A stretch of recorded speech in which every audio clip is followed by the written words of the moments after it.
Hi guys! Good morning! So ngayon, ang content na gagawin ko is expectation versus reality. So diba?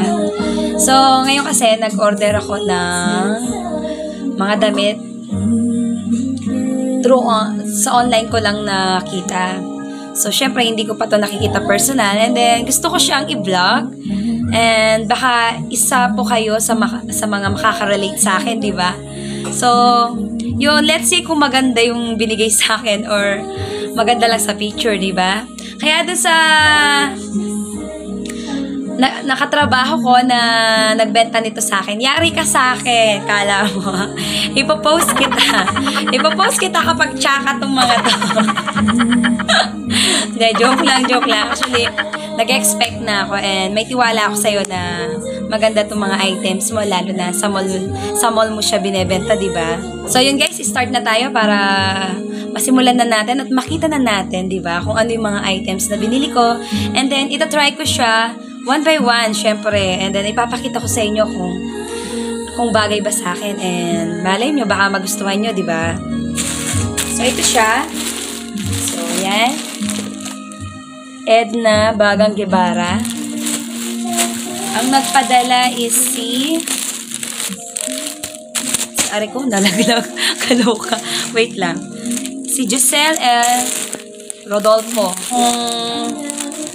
Kung magustuhan nyo yung mga items niya na binili ko ngayon sa kanya, free naman siyang kontakin and i-update nyo lamang po ako kung may gusto po kayong bilhin sa mga items niya, di ba? Kasi dati siyang mayroong pwesto sa mall. Eh, dahil nagkaroon ng pandemic, syempre, nag-close yung mga mall. So, na-force sila mag-pull out, di ba? Then, dahil sobrang tagal ng pandemic, so, in-online na lang niya. And, ayun nga, swerte na nakita ko yung mga pinost niya. And then, nagustuhan ko sa picture, of course. Hindi ko, di ba? Nagustuhan ko, sabi ko, bilhin ko. And, ako yung nag-presyo ng mga to, hindi siya. Super duper discount po ako dito. Yan. And then sabi niya sa akin is, sa susunod na order ako, wala ng discount. So, naisip ko na, huwag na lang ulit ako mag-order. Wala na kasi discount, di ba? So, guys, joke lang. Siyempre, ay kung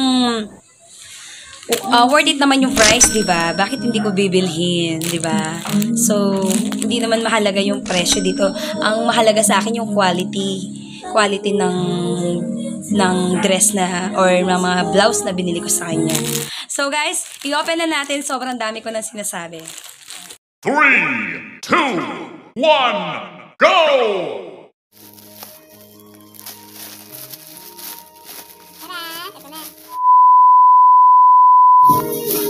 So, wow. So, yung unang order ko, may ano pa talaga. Ito. Siya. Ayan siya. Ang sexy kasi, ang tagal-tagal ko pong medyo chubby. So, hindi ako nagsusot ng ganito kasi nga, pag mataba ako, hindi ako confident na magsuot ng mga pan-sexy or mga fitted. So, ngayong pumayat ako, may kay na po ako magsuot ng mga ganitong dress. Ay, mga ganitong blouse. Yung kita yung ganyan. Diba? So, guys, itatry ko lang to and then ipapakita ko sa inyo kung ano yung itsura niya. Okay? So, ito siya. So, ayan siya. Diba ang ganda? Sobrang like ko siya. Ang ganda. 150 lang to. Para nag-online sale. Then,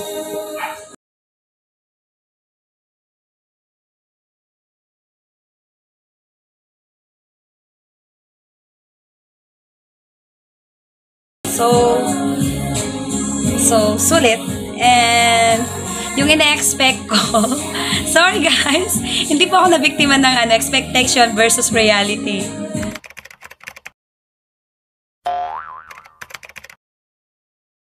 So, ang ganda niya talaga. And, feeling ko, galang-gala na ako. Ang gagawin ko is, itatry ko naman yung ibang pinamili ko. Sa ngayon, magpapalit muna ako ng damit. So guys, ito na yung isa. Soft cotton siya. And ayan, mahilig kasi ako sa ganito. Actually, guys, hindi po ako mahilig sa floral. Hindi ako mahilig sa floral, pero mahilig ako sa mustard. This time, itong binili ko is floral siya. Floral. Oh yeah, floral. Bulol na. Ang gusto ko dito is, sobrang ang presko niya, then ang ganda ng design niya, oh. Hindi ako mahilig sa printed. Gusto ko talaga, actually, lagi kong pormahan is mga plain lang. Yun lang yung hilig ko. Pero, tignan niyo naman, di ba? Tayo. Ayan siya. So, ayan siya. Maganda siya sa short. Pero dahil hindi ako mahilig sa parang nasasakal, so, pwede na naman natin siyang buksan. So, ayan. Ayan, ang ganda niya. Ito yung ano ko, wait lang. So, ayan. So, ulit, hindi na naman po ako nabiktima ng expectation versus reality.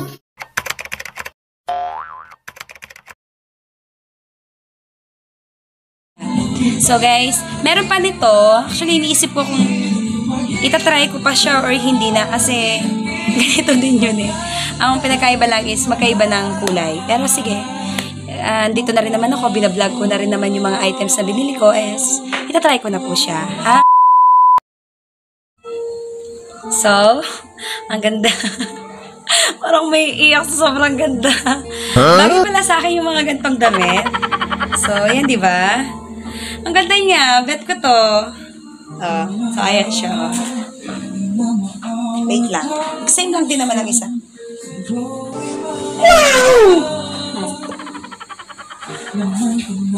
Sobrang ganda.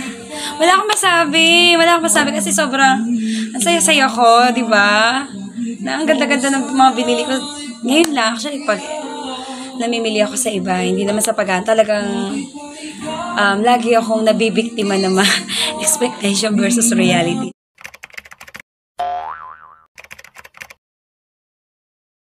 Ngayon, hindi ako nagkamali.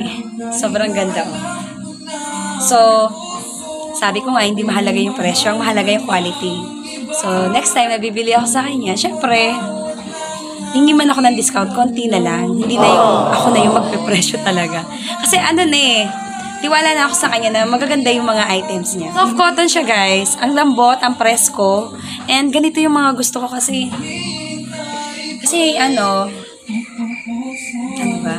Kasi hindi ako marunong maglaba. Actually, nagpapalaba lang ako. Maselan ako sa damit. Pero hindi po ako marunong maglaba. So, ayan, ganyan lang. Ganda, di ba? So, guys, wait nyo yung isa. Itatry ko muna, ha?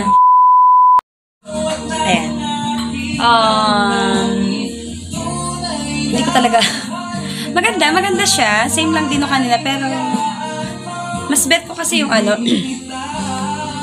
mas bet ko yung kanina, pero kung sa tela nito is... dapat dito naka-dark na makeup ako yun. Naka-red lipstick ako. Mahilig naman ako sa red eh. So, para mabuhay siya, kasi yung color nito is very light. So, mag-press ko, maganda. Meron pa akong dalawang itatry. Yung isa is skirt. Actually, wala pa akong skirt na maong.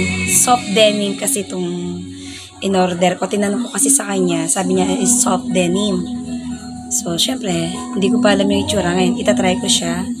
And then, kapag nagustuhan ko, diba, sasuotin ko siya, syempre.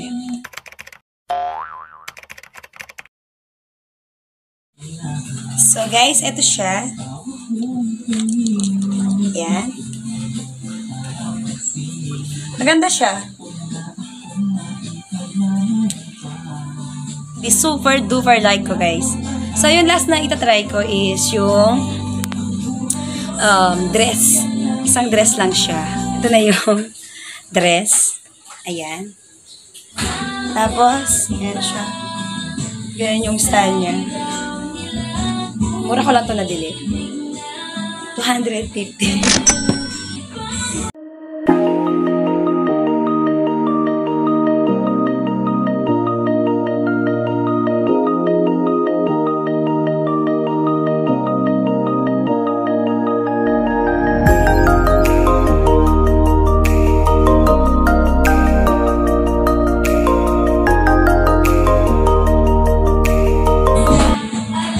So, yun. So, that's it, guys. Ako nagtatapos ang aking video. And sana marami pong nakarelate. Ay naman naman po natin may aalis talaga na minsan maganda sa picture. Pag nakita natin sa personal, di ba, na pala, hindi na ako namili. Ang pangit. Yung mga gano'n, di ba? So, normal lang po yung mga ganong reaction sa atin kasi alam naman po natin sa online, sinuswerte lang po talaga yung mga ibang buyer, di ba, na minsan, wow, ang ganda. Uulit ako, yung ganyan. Pero hindi sa lahat ng pagkakataon is makukuha natin yung mga bagay na gusto natin, di ba? May mga bagay na darating siya na ina-expect mo na sana yun, pero hindi pala. Anong hugot? Humuhugot? Hindi po ako broken-hearted. Tama na tong kalokohan na to, guys. And salamat po ng napakarami sa inyo sa pag-suporta po sa akin at sa mga subscriber ko. 42. Sana po, huwag kayong magsasawang manood ng mga video. Kung meron po kayong mga comments, suggestion na gusto sabihin sa akin, willing naman po ako makinig. Lalo na isa lang po akong baguhan na vlogger, di ba? So, kailangan ko po yung tulong nyo, kailangan ko yung advice nyo, kung paano ko mapapaganda yung content ko. And sana is napasaya ko yung mga araw nyo ngayon at lagi po kayong mag-iingat. Salamat po, that's guys. Ingat and God bless.